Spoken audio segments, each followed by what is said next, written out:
Never worry again about sales tax with Davo by Avalara. From collecting to filing to paying, Davo works seamlessly with your POS, backed by a guarantee that your taxes will be paid on time and in full. You take care of the business, we'll take care of the sales tax. All right, I'm here with Scott Redler. Scott, welcome to the podcast. Well, thank you. Exciting. All right, so what's going on with you these days? What have you been up to? I'm not even sure some days, and most days it's that way. Helping a lot of different companies, and have joined an organization with a company called Mokas Cafe, part of JRI Management, and helping make it franchisable and tweaking it a bit. It's a wonderful concept with amazing culture and amazing food, just taking it and going to grow it a little. Tell us a little bit about the concept. Well, everything is done. We roast our coffee ourselves. I mean, I learned about coffee roasting, which I thought was really a unique process, and the different beans, where they come from. And then the quality of the food and the quality of the team. It's a place you sit down, you want to have a meeting there. It's just a great, comfortable place with great food and pastries and more breakfast and lunch. Mm-hmm. It's a blast. Yeah. How is it different than a concept like Freddy's? Like, what's the difference from your perspective in terms of, going into a brand like that and having to get it ready for everything? Well, that's a great question. And, as a franchisor, the number one goal of a franchisor should be to give someone a concept that they're passionate about, that they understand, but it also has to have a great return on investment. And people have a lot of choices on where to put their capital today. And we're working with Mokas to make it, when you're investing, it's a great return, but also having the person that's passionate about our industry, passionate about what we do and who we are as a brand. And that is critical. And most important on top of that is the no jerk rule. We got to have people that are not, you want somebody comfortable going out, having a beer, a glass of wine with. Mm-hmm. So, how do you ensure that you're not getting a jerk as a franchisee, for a franchisee? I mean, like I always feel in franchising that, that selection of a franchisee from a franchisor's perspective is the most important decision that they could make. Because these are the people that are representing your brand, and they're not, that's a really, really important group of people. These are the people you are putting in charge of your day-to-day operations inside the restaurants, yes, interacting with customers. That is a very, very serious decision.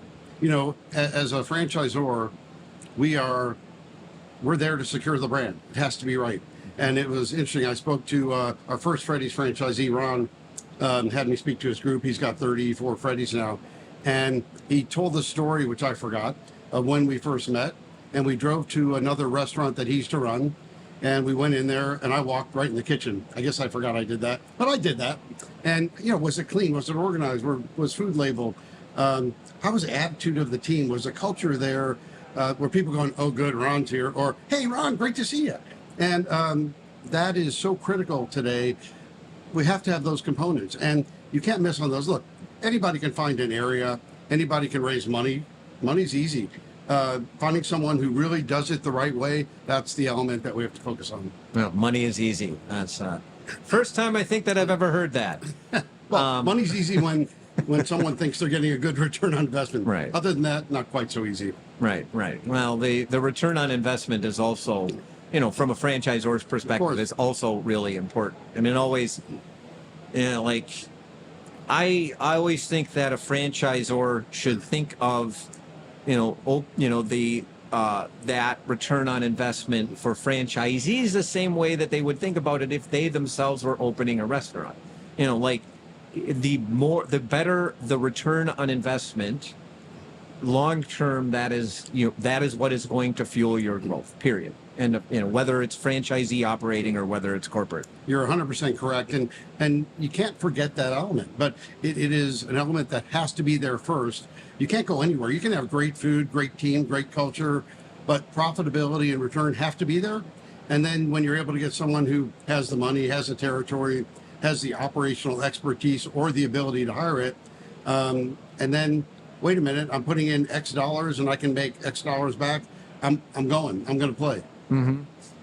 So now I hear you're into barbecue these days. Yeah, a little bit. So my good friend Mitch Benjamin, Meet Mitch Barbecue, MEAT Mitch Barbecue, in Leawood, Kansas, and first time I had his barbecue, I love burnt ends. That's my go-to, and he just made the best burnt ends I've ever had. His sauce, he wins awards all over the country and the world. He's actually trained barbecue in Paris. He went over there and helped a team learn how to do barbecue. Amazing individual who's passionate. You need to go visit and meet with him and have some fun. It'll be a great couple days. Yeah, that would be terrible having to eat barbecue in Kansas City. Burnt ends. Is it how many locations? Is it just one? Well, we're in Leawood, and then we're in the airport also with a licensee that runs it in the new Kansas City airport. Mm-hmm. Is there any plans to expand that or not? Yeah, we talk about it every now and then. We're not sure. I think so. Yeah. The team that runs it for us, great operator, and I think there's expansion that can occur. Barbecue's an interesting concept. Nobody has taken it nationwide the right way, in my opinion. I think it's tough because it's the style you want in Carolinas is different than Texas, different than Kansas. So how do you accomplish that? Some companies have built a lot of locations, but no one has excelled really with that concept. Yeah. I mean, you're absolutely right. I mean, the pressure. I mean, you have regional competition and regional tastes. I also tend to think that making barbecue really is hard to do as a large chain. Like it's fundamentally different than cooking a burger. You can't just go and say, oh gosh, we need more ribs. 100%. Because that takes... And the freshness, you're right on that. The freshness component, when you're cooking, whether it's a brisket and it's an 8-hour cook or 10-hour cook, whatever it is, you've got a plan for it versus taking raw product and finishing it in 4.5 minutes later. You've got a Freddy's double cheeseburger and happy to have it, but it's a different way of cooking. Yeah. I mean, it takes a long time. It does.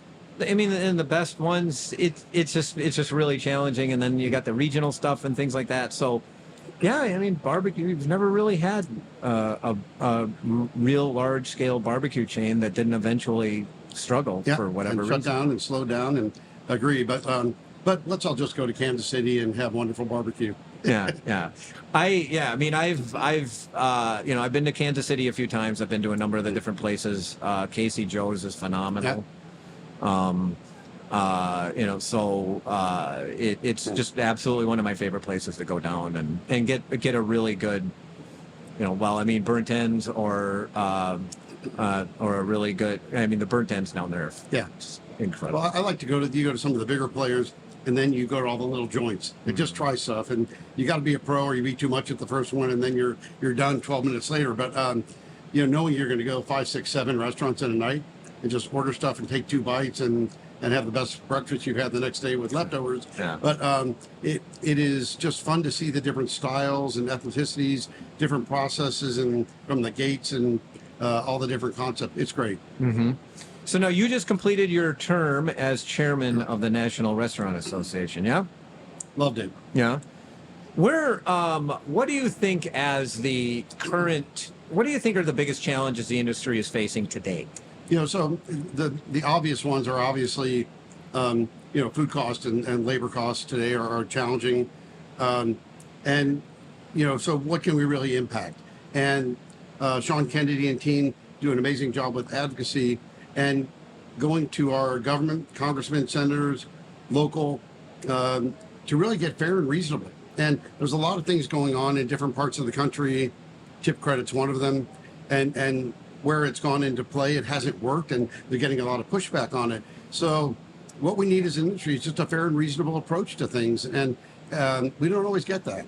I mean, you get into credit card swipe fees and, the fact that in our country, capitalism, we want additional people to be able to process credit cards. There's only 2 major players, and we need competition. We pay over double what most countries pay for credit card swipe fees. It's the third or fourth largest expense on a P&L today, and it's just not right. My problem with the credit card swipe fees, just speaking about that Yes. particular issue Yes. on its own, not just as the cost, but what we get for it. Like to me, from my perspective, like it's like you go to Europe and they're Yes. just far more sophisticated in terms of the bill payment and things like that. It seems like both consumers and businesses outside the United States get far more for their money than they do inside. And then so in the United States you guys are paying more, restaurant operators are paying more, and for what are we getting on it? It's less secure. It is less secure, and so the interesting thing to me, and Europe has had pay at the table forever, Yeah. and it works. It's easy. What's the problem? And for whatever reason, we have a few companies that have promoted that and are doing a great job, but it's not the standard when realistically it probably should have been the standard 5 years ago Right. in our country. Yeah. And the credit card thing, we pay more than double. Look at Mexico and and Australia. All these different countries pay so much less, and more transactions go through credit cards today than they did 10 years ago. There's a lot of businesses that are cash free today. So I get it. We need the security component. It's critical, but let's be fair on it. Right. Why are they so expensive in the United States? Like, why are swipe fees so costly? Let's see. On a podcast, you think I'm going to say that? I have an opinion. So I do. You've heard me say fair and reasonable a couple times. I'm not opposed to a fair profit for anyone. You have to have it. Franchisees, fair profit. Every restaurant, fair profit, fair wages, everything added to it. I think when the market, basic economics, supply and demand, we need to raise the supply. We need other options for credit card swipe fees to make it fair, and let people fight for it. And the same way when you get a credit card, everyone's fighting for you with different points and bonuses. None of that goes away. That's all part of it. And that's what we need to do. So you mentioned the tip credit, Yes. which is that entire topic. So we could wrap up in the tip credit issue. We could wrap tip credit, service fees, and Yes. and just tipping just in general. Right. And it's almost. I mean, full service restaurants that are dealing with that tip credit issue. I mean, that is an immense problem that I don't think a lot of people fully appreciate, because you have tipping that already as it is sort of like kind of hurts the balance between front of house and back of house and how much servers are getting, and it's difficult to find back of house employees, and yet servers are make a good wage as they Yes. should, absolutely, 'cause that's hard work. And then you got the tip credit, which just really disrupts that balance even more, and then operators to deal with it put the service charge, but then customers don't like the service charge, and now we've got regulation coming in and saying you can't do service, you can't do service fees either. Like, how do operators deal with that? Well, you know what? Here's my comment. Why are we trying to fix something that's not a problem? We have enough things to fix and enough challenges in our industry. Junk fees, extra fees, all that stuff. A large party fee, been around forever. It works. It works great. It makes it simpler for the consumer, for our guests. It makes it simpler for the restaurant. There's nothing wrong with that. And we need to take the pragmatic approach to some of these issues that really do make sense. Servers don't want tip credits to go away. Average server makes over $28 an hour, and there's some that make a lot more than that. They don't want it to go away. They don't want it to be a joint thing. The confusion you mentioned between kitchen and front of house wages, a lot of games are being played now with all these things, and we're everybody's flipping the screen and adding a tip and dividing it among staff. There's a lot of things going on. Let's not fix a problem that we don't have. No, I mean, to your point. I mean, there's a restaurant in Minneapolis that I really love, and they went to a service fee, no tipping model, and they changed it relatively recently. And you know exactly why they changed it, because their employees prefer the old way. You've seen time and again, Yes. where it's not the it's not the customers that are demanding the change. It's the employees preferred the old way. Yes. And when you move away from that model, they lose income. Well, and we don't want generic service. When we're going out to be entertained. And somebody that's taking care of our table treating us truly as a guest, we want to reward that person, and they want to be rewarded. They want to be rewarded for taking care of us and doing the right things. And taking that away, let's take all commission salespeople away in the country. Of course, we're not going to do that. People should have an incentive to do the right thing, and the tip credit program really hurts that. Yeah. But Eliminating it. Yeah.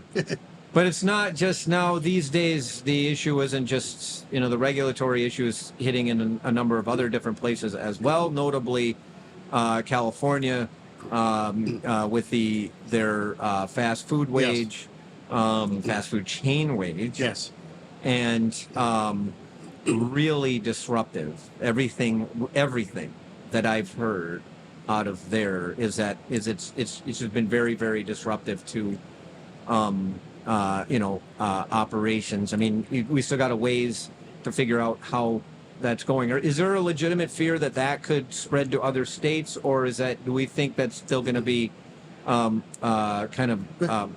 in California? Well, hopefully it doesn't. So remind me, what country is California in? I don't remember. The United States. Oh, yeah. Okay, thanks. I call it the country of California. It is someone, so I'm working with this new brand, we're going to franchise. And if you came to me today and said, Scott, I want to open this brand in California, I would say, absolutely not. And I think a lot of people would say that. It's tough enough in business to make money, much less doing it with an environment that makes it 10 times harder with other factors. So, we're in a world that construction is up 35 to 40% over 3 years ago. All right, let's take that model. Franchisor hat, we've got to make our buildings more efficient and all these other components. So you can't keep having these things that you throw at someone and expect them to win. And people want to win. Right. And they should. Yeah. I mean, I could foresee out of now again. We got to see what happens out of there. Because the thing to me to remind folks is that California citizens vote for this stuff. This is this was the active choice that was made. Yes. One of my sayings is that in the United States, we get the government we deserve, and because this is what people vote for. Yes. And if you don't like what's going on, you have to make a change at the ballot box. Yes. But that said, the things that I know that, for instance, McDonald's is a perfect example, has made statements that they want to develop more restaurants in California because they see an opportunity, because the smaller players will struggle a lot more. That this could create a shift of, it's already, I think in a lot of places difficult for sort of especially mid-sized to smaller fast food chains to get any real traction in certain parts of the country. And I think that's probably what we're going to see there is more change, less not change. Which is interesting when you look at economy, and small businesses in America are what drive our economy. And big players have a big part of it, but the small ones are the ones that make it happen. And if we start losing those, it changes our whole world. Yeah. Now, that said, I will say one of the things, let's talk about opportunity here. Yes. Because you're involved in a couple of small concepts and sort of ignore the regulatory issues, which happen every so often. Which is to me, I'm looking at the current environment. The environment is tough. Yes. The first quarter was sort of one of those bellwether periods where okay, the consumer is definitely shifted. Now, I could tell you, we could have seen that in the back half of last year, that the consumer was definitely shifting, and now more companies realize that. We're heading into value wars. But I think that there is opportunity in a market like this for small concepts, small brands, because at the end of the day, the U.S. consumer will always prefer their local restaurant over a large chain. What do you think about that? Do you see any opportunity for smaller concepts in a brand? One of the values of being a small company like ours, we can pivot just like this. And having that opportunity, like we're building our 4th restaurant. It opens up in August, and our 5th will be a few months after that, and franchising will be right after that. But we're able to go, okay, wait a minute. Let's look, kiosks is a great example. 5 years ago, everybody's going, cell phones. cell phones are going to step over kiosks. No one needs a kiosk anymore.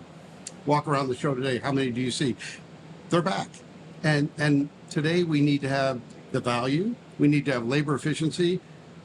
And we can make that happen quickly. Where a lot of big companies, it's hard to adjust 500 restaurants. Yeah. We just talked about California, and I think California is absolutely speeding up demand for kiosks. But I mean, in part, but I also think people have gotten accustomed to ordering via kiosk, and the thing is, people don't want to put every single app on their phone. Good point. And kiosks give give operators that basically means you can have a kiosk for everybody. Well, and some companies have tried all kiosk and gone back to one cashier. To me, the critical element with kiosks is that your hospitality umbrella needs to still exist. So somebody shouldn't feel that they're transactional if they're just using a kiosk. They should still feel the hospitality and the warmth, the personality, the culture of that restaurant when they use a kiosk as if they didn't. So that's the element that I think we're going to focus on. Yeah. So how do you balance that though? Like, because we've seen that. I mean, we're doing this from the National Restaurant Show, and and Starbucks earnings came out a couple of weeks ago, and Starbucks earnings were awful. And one of the reasons people think that Starbucks earnings were awful was because it is struggling to balance the need for throughput and mobile order customers and all of these people that are coming in and ordering these complicated drinks with the experience on which it was based. How do you balance hospitality with technology? How do you do that? I mean, that's got to be like a $10 million question. It is. I don't have a $10 million answer.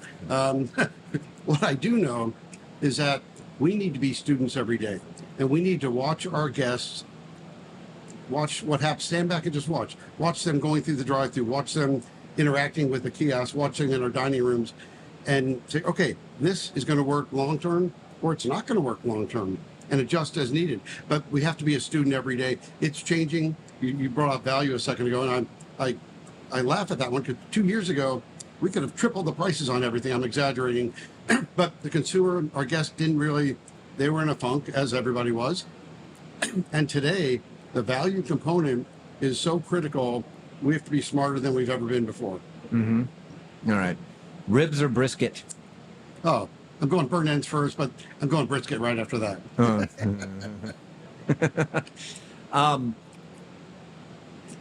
Ketchup or mustard sauce? Sauce. Yeah. I'm going to have to go mustard. Yeah. I lived in South Carolina for 6 years, and I developed a taste for barbecue. It's why I have 3 smokers in my house and spend a lot of my time smoking meat when I am not writing about fast food. But mustard-based sauce is one of the best. I mean, it depends on what. Like, if I'm eating brisket, it has to be a ketchup-based sauce if I have sauce. Yeah. But like mustard sauce with pulled pork is one of the best things on the planet. The tangy type flavor of that. Yeah. People love food with flavor. That's why I love going to New Orleans and different markets. And mustard gives you that tang. And there's actually a mustard museum or something. Somebody sent me a gift pack from there that was traveling and go, oh, you got to try this banana pepper mustard. It's off the charts. And it was great.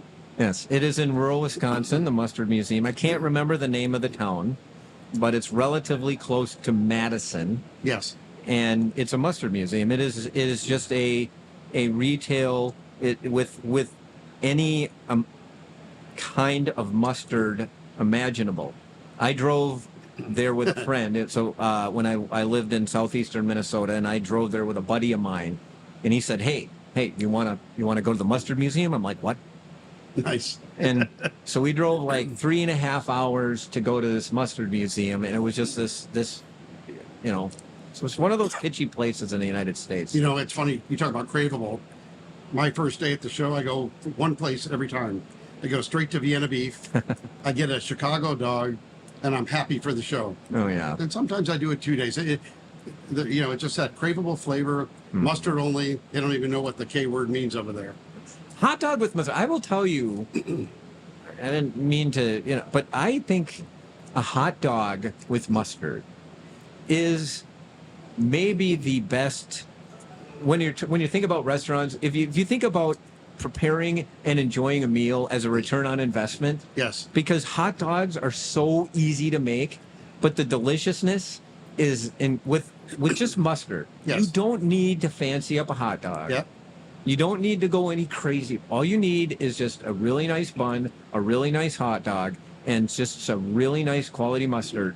And you got a couple of those, and that is fantastic. And the level of event. So to me, the return on investment on hot dogs with mustard is incredible.